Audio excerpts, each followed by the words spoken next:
Now, despite many initiatives to improve the number of disabled people in work, the employment rate of those with autism remains stubbornly low. The National Autistic Society suggests that just 16% are in full-time jobs. Our disability news correspondent, Nikki Fox, has been to meet a young man with the condition to find out more about his experience of trying to get a job.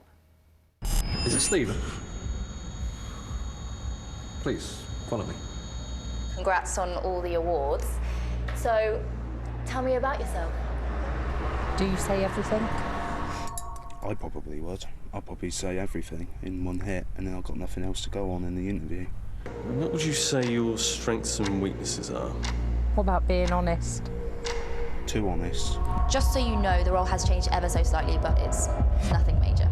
That would panic me. Why is that? Are you okay? The dreaded job interview.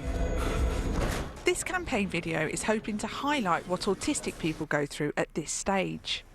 Max stars in the film, but he's not just acting. For him, the anxieties are very real. His Aunt Bobby has been a constant support. That has happened to you in the past before you got your job now?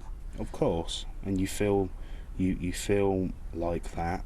I forgot my address, I forgot my phone, what the make was, everything. I just lost it. Despite this, Max didn't give up and finally landed himself a job that's turned into a great career in IT.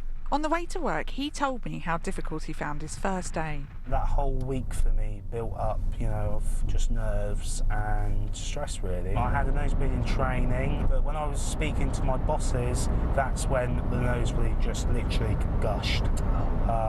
My boss said I lost more blood than the time he broke his nose. It took them an hour to stop the nosebleed. And none of it was inflicted by the job. It was just inflicted by, obviously, the condition that I suffer with, which is autism, Unable to speak until the age of 6 and leaving school with no qualifications made the world of work seem out of reach. For some people with more complex autism, it is. Good morning, IT support, Max speaking. But for those who can work, an understanding of the condition and the right support is crucial. Currently, around 57% of the general population are in full-time paid work in the UK. That number decreases when it comes to those with autism, which stands at just 16%, a figure that's barely moved in 10 years. The National Autistic Society wants this number to double by 2020 and is calling on government to take action.